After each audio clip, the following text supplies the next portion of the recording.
ఇప్పుడు అర్ధచక్రాసనం. అర్ధచక్రాసనం అంటే half wheel pose. So ఈ పోస్చర్లో ఫస్ట్ నేను పోస్చర్ చూపించి తర్వాత యూజెస్ చెప్తాను. స్ట్రైట్ ఉండాలి, బాడీ అంతా ఒక లీనియర్ షేప్లా ఉండాలి.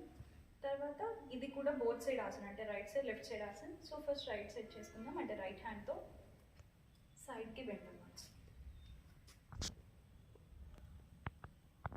సో మీరు ఏ వైపు అయితే బెండ్ అవుతున్నారో ఆ వైపున, అంటే ఆ లెగ్ పైన మీరు వెయిట్ పెట్టకూడదు, అదర్ లెగ్ మీద మీరు వెయిట్ పెట్టుకోవాలి. అంటే ఈ లెగ్ని ఎటువంటి పరిస్థితిలో ప్రెషర్ చేయకూడదు.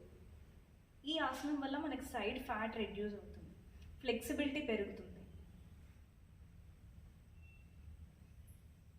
అదర్ సైడ్ మీరు ఎంత కిందకంటే అంత కిందకు బెండ్ అవ్వచ్చు మీ కెపాసిటీ బట్టి.